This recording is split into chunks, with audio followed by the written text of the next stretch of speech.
नमस्कार विद्यार्थी मित्रांनो, स्टडी गाईड्स यूट्यूब चॅनलमध्ये आपल्या सर्वांचे स्वागत आहे.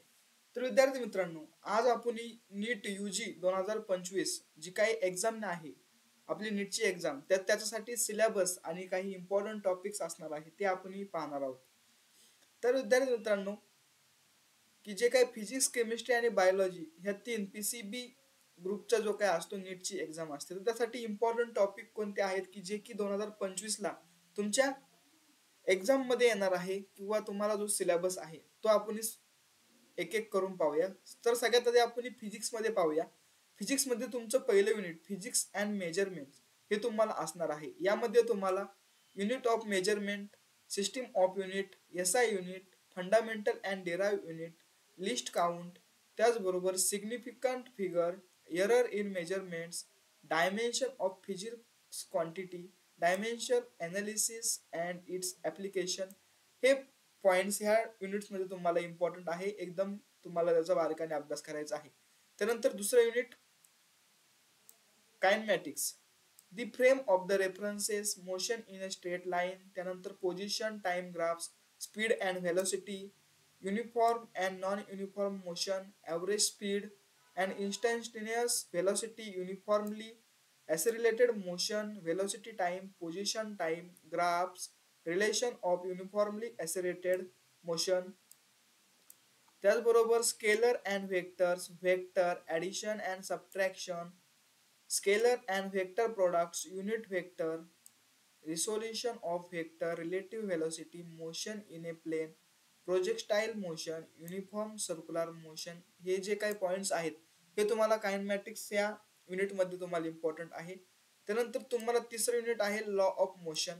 त्यामध्ये तुम्हाला force and inertia, Newton first law of motion, momentum, Newton second law of motion, Newton third law, त्यानंतर law of conservation of linear momentum and its application, equilibrium on concurrent forces, त्यानंतर statics and kinetic friction, law of friction and rolling friction, त्यानंतर dynamic of uniform circular motion, centripetal force and its application, vehicle on a lever circular road, vehicle on a banked road.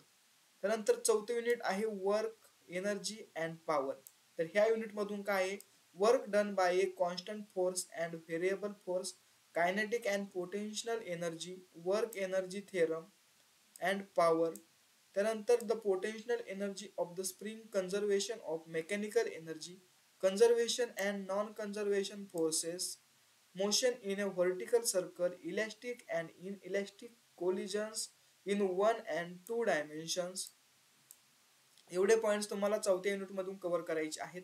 त्यानंतर unit 5 मधून rotational motion. Rotational motion मध्ये काय आहे, the centre of the mass of the two particle system, central of the mass of rigid body, basic concept of the rotational motion, movement of a force, torque, angular momentum, त्यानंतर conservation of angular momentum and its application, त्यानंतर the movement of inertia, the radius of gyration, value of movement of inertia for simple geometric object, त्यानंतर parallel and perpendicular axis theorem and their application, त्यानंतर equilibrium of the rigid body rotation and equation rotational motion, comparison of the linear and rotational motion. हे points तुम्हाला काय करायचे आहेत, पाचव्या unit मधून तुम्हाला कव्हर करायचे आहेत. त्यानंतर तुम्हाला 6वं युनिट आहे ग्रॅव्हिटेशनल. ग्रॅव्हिटेशन मधून काय करायचे, तुम्हाला the universal law of gravitation, acceleration due to gravity and its variation with altitude and depth, Kepler's law, त्यानंतर gravitational potential energy, escape velocity, motion of the satellite, orbital velocity, time period and energy of the satellites. त्यानंतर 7व्या युनिटमध्ये properties of the solid and liquids. तर त्याच्यामध्ये elastic behaviour, stress strain relationship, Hooke's law, Young modules, bulk modulus, modulus of rigidity, pressure due to fluid column, Pascal law and its application आणि effect of the gravity on fluid pressure. त्यानंतर viscosity पाहिजे, त्यामध्ये Stokes law, terminal velocity, streamline and turbulence flow, critical velocity, त्यानंतर काय पाहायचे आहेत आपल्याला, surface energy and surface tension, angle of contact, excess of pressure across a curved surface, application of the surface tension, drop, bubbles and capillary rise, heat, temperature, thermal expansion, specific heat capacity, calorimetry, change of state, latent heat and heat transfer, conduction, convection and radiation. हे आपल्याला 7व्या unit मध्ये आपल्याला काय करायचं आहे, पाहायचं आहे. त्यानंतर आपला 8वं युनिट असणार आहे थर्मोडायनॅमिक्स. त्यानंतर 9वं unit kinetic theory of the gases. त्यानंतर 10वं युनिट असणार आहे ऑसिलेशन अँड वेव्स. 11वं युनिट असणार आहे आपल्याला इलेक्ट्रोस्टॅटिक्स. त्यामध्ये आपल्याला इलेक्ट्रिक चार्ज पाहायचा आहे आणि इलेक्ट्रिक फील्ड. त्यानंतर इलेक्ट्रिक फ्लक्स आणि कंडक्टर अँड इन्सुलेटर्स. एवढे पॉईंट्स तुम्हाला काय करायचे आहेत त्याच्यामधून कव्हर करायचे आहेत. त्यानंतर 12वं युनिट आहे करंट इलेक्ट्रिसिटी. हाही तुम्हाला एक्झामसाठी इम्पॉर्टंट टॉपिक्स आहे. त्यानंतर 13वं युनिट आहे magnetic effects of the current and magnetism. यामध्ये बायोट, फोर्स ऑफ करंट, याचे तुम्ही स्क्रीनशॉट काढून घ्या. याच्यामधून हे सुद्धा तुम्हाला इम्पॉर्टंट टॉपिक आहे. याच्यामधून याच्या बाहेरचा एकही क्वेश्चन तुम्हाला विचारला जाणार नाही. त्यानंतर 14वं युनिट आहे आपल्याकडे electromagnetic induction and alternating currents. त्यानंतर 15वं युनिट आहे इलेक्ट्रोमॅग्नेटिक वेव्स. युनिट 16वं आहे ऑप्टिक्स. त्यानंतर 17वं युनिट आहे dual nature of matter and radiation. 18वं युनिट आहे ॲटम्स अँड न्यूक्लियाय. 19वं युनिट आहे इलेक्ट्रॉनिक्स डिव्हाइसेस आणि 20वं युनिट आहे एक्सपेरिमेंटल स्किल. तर आता जे काही आपण युनिट्स पाहिले आणि जे काही तुम्ही याचा स्क्रीनशॉट काढून घ्या. एवढे तुम्हाला काय फिजिक्ससाठी तुम्हाला नीटच्या एक्झामसाठी विचारले जाणारे इम्पॉर्टंट टॉपिक्स आणि त्याचे काही जे काही पॉईंट्स आहेत तर ते पॉईंट्स तुम्हाला काय केले जाणार आहे तुमच्या एक्झामला नीट 2025च्या UGच्या एक्झामसाठी तुम्हाला काय केले जाणार ते विचारलं जाणार आहे. त्यानंतर आता आपण केमिस्ट्री पाहूया.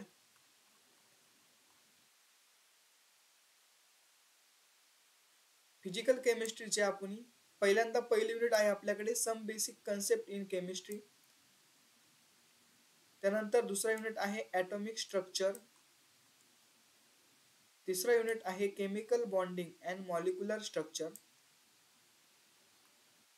चौथं युनिट आहे केमिकल थर्मोडायनॅमिक्स. त्यानंतर 5वं युनिट आहे सोल्युशन्स. 6वं युनिट आहे इक्विलिब्रियम. 7वं युनिट आहे रेडॉक्स रिॲक्शन अँड इलेक्ट्रोकेमिस्ट्री. 8वं युनिट आहे केमिकल कायनेटिक्स. त्यानंतर आता आपण हे फिजिकल केमिस्ट्रीचे पाहिले. आता इनऑर्गॅनिक केमिस्ट्रीचे पाहूया. Unit number 9 classification of the elements and periodicity in properties. त्यानंतर 10वं युनिट ब्लॉक एलिमेंट्स. 11वं unit D and F block elements. 12वं युनिट कोऑर्डिनेशन कंपाऊंड्स. त्यानंतर ऑर्गॅनिक केमिस्ट्रीमध्ये कोणते युनिट इम्पॉर्टंट आहेत तर purification and characterisations of organic compounds. 14वं unit some basic principle of the organic chemistry. 15वं हायड्रोकार्बन्स. त्यानंतर 16वं युनिट काय ऑर्गॅनिक कंपाऊंड्स कंटेनिंग हॅलोजन्स. 17वं unit organic compounds containing oxygen. 18वं organic compound containing nitrogen. 19वं unit काय आहे बायोमॉलिक्युल्स. आणि 20 principle related to practical chemistry. तर हे युनिट तुम्हाला केमिस्ट्रीसाठी इम्पॉर्टन्स आहेत. त्यानंतर बायोलॉजी पाहणार आहोत आपण. तर बायोलॉजी म्हणजे पहिल्यांदा diversity of the living world हे युनिट इम्पॉर्टंट आहे. त्यानंतर structural organisation in animals and plants. त्यानंतर unit 3 cell structure and function. त्यानंतर युनिट 4 मध्ये प्लांट फिजिओलॉजी इम्पॉर्टंट आहे. युनिट 5 मध्ये ह्युमन फिजिओलॉजी. त्यानंतर युनिट 6 मध्ये रिप्रोडक्शन. युनिट 7 मध्ये जेनेटिक्स अँड इव्हॉल्युशन. युनिट 8 मध्ये biology and human welfare, unit 9 मध्ये biotechnology and it's applications, unit 10 ecology and environment. तर हे 10 युनिट्स बायोलॉजीच्या एक्झामसाठी तुम्हाला काय आहेत, इम्पॉर्टंट आहेत. तर आता हे बायोलॉजी सगळ्यात जास्त मार्क्स बायोलॉजीचे असतात. तर आपण बायोलॉजीचा सेपरेट व्हिडिओ बनवूया. बायोलॉजीमध्ये प्रत्येक युनिट वाईज जे काही क्वेश्चन विचारले जाऊ शकतात, इम्पॉर्टंट पार्ट, यावर आपण दुसरा व्हिडिओ बनवूया. याच्यानंतर आपला दुसरा व्हिडिओ तोच असेल की संपूर्ण जे काही बायोलॉजीचे जे काही इम्पॉर्टंट पॉईंट आहेत प्रत्येक टॉपिक वाईज, प्रत्येक युनिट वाईज, ते आपण डिस्कस करणार आहोत. ह्या व्हिडिओमध्ये बनवलं असतं पण खूप मोठा व्हिडिओ होईल, त्यामुळे आपण ह्या व्हिडिओमध्ये बनवणार नाही. तर विद्यार्थी मित्रांनो, तुम्हाला आपला हा व्हिडिओ कसा वाटला हे कमेंट बॉक्समध्ये नक्की सांगा आणि अशाच नवनवीन अपडेटसाठी आजच आपल्या चॅनलला सबस्क्राईब करून ठेवा. भेटूया पुढील नवीन व्हिडिओमध्ये. धन्यवाद.